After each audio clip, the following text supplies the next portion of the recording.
Hi hello నమస్తే friends. నేను కార్తికేయ విక్రమాదిత్య. నేను ప్రతిలిపి యాప్లో ఒక హారర్ స్టోరీ రాస్తున్నాను.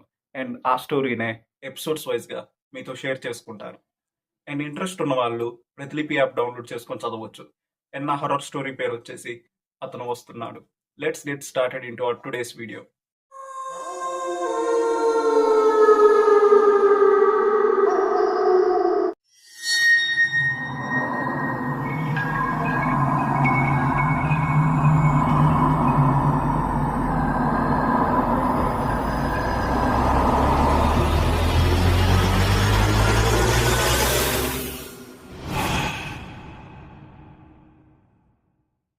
సమయం మధ్యరాత్రి 12 గంటలు అవుతుంది. ఒక ఖాళీ బస్ స్టాప్లో ఒక వ్యక్తి వణుకుతూ కూర్చొని ఉంటాడు. అతను దేనికో చాలా భయపడుతూ ఉంటాడు. అప్పుడే అక్కడికి ఒక బస్ వచ్చి ఆగుతుంది. ఆ బస్ ఎక్కడికి వెళ్తుందో కూడా చూసుకోకుండా ఆ వ్యక్తి కంగారుగా ఆ బస్ ఎక్కి విండో సీట్లో కూర్చుంటాడు. ఆ బస్లో బస్ డ్రైవర్, లేడీ కండక్టర్ మరియు ఈ వ్యక్తి తప్ప ఎవ్వరూ లేరు. ఆ బస్ అంతా ఖాళీగా ఉంది. బస్ డ్రైవర్ కండక్టర్ మేడంని చూసి, చూసావా నీలాంబరి, ఇంత రాత్రి కూడా ప్రయాణం చేయడానికి సిద్ధంగా ఉంటారు ఈ జనాలు అని విసుక్కుంటాడు. కండక్టర్ మేడం అవును సుబ్బారావు అనుకుంటూ తన సీటు నుంచి లేచి టికెట్ టికెట్ అనుకుంటూ వెళుతుంది. కండక్టర్ మేడం ఆ వ్యక్తి దగ్గరకు వచ్చి టికెట్ తీసుకోవాలి అని చెబుతుంది. ఆ వ్యక్తి తన ప్యాంటు జేబులో డబ్బులు తీసి ఇస్తుంటాడు. అదే సమయంలో ఆ కండక్టర్ ఆ వ్యక్తిని గమనిస్తుంది. ఆ వ్యక్తి చూడటానికి సుమారు ఒక 25 ఏళ్ల కుర్రాడు, కానీ 70 సంవత్సరాల ముసలివాడిలా వణుకుతూ ఉంటాడు. కండక్టర్ మేడం ఆ వ్యక్తి కొద్దిగా విచిత్రంగా అనిపిస్తాడు. ఆ వ్యక్తి డబ్బులు తీసి కండక్టర్కి ఇస్తాడు. కండక్టర్ మేడం ఎక్కడికి సార్ అని అడుగుతుంది. అతను తెలీదు అంటాడు.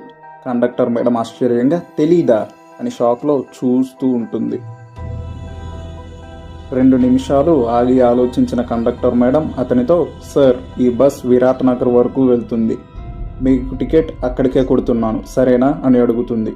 ఆ వ్యక్తి కండక్టర్ వంక చూసి, విరాట్ నగరా, సరే అని మళ్ళీ విండో వంక చూస్తాడు.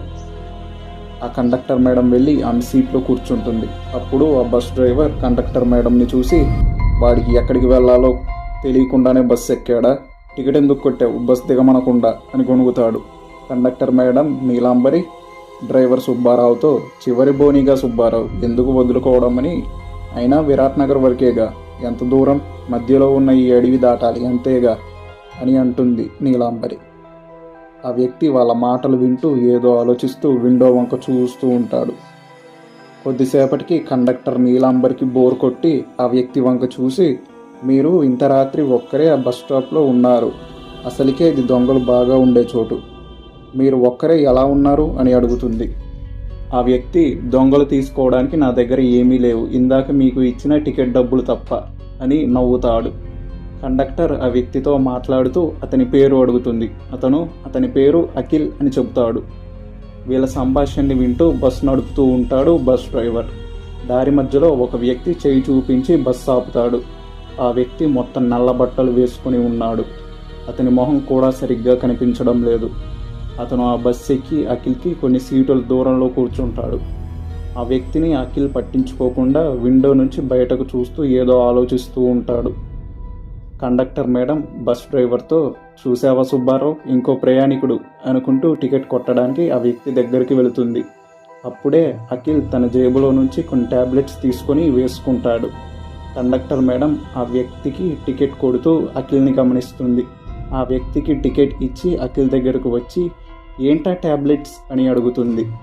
అఖిల్ నీలాంబరి వైపు చూసి, నాకు ఒక వింత జబ్బు ఉంది, వర్షం పడితే నాకు కళ్ళు కనిపించవు అని చెప్తాడు. నీలాంబరి అఖిల్ చెప్పిన మాట విని ఏంటి అని ఆశ్చర్యపోతుంది. ఈ మాటలు విన్న ఆ వ్యక్తి, వెతకబోయిన తీగ చేతికి దొరికినట్లు భలే దొరికావురా అని మనసులో అనుకొని అతని బ్యాగులో ఉన్న పెద్ద కత్తిని తీసుకుంటాడు. స్టోరీ నచ్చితే లైక్ చేయండి, మీ ఫ్రెండ్స్కి షేర్ చేయండి, అండ్ ఫ్యూచర్ ఎపిసోడ్స్ కోసం ఛానల్కి సబ్స్క్రైబ్ చేయండి. Thank you.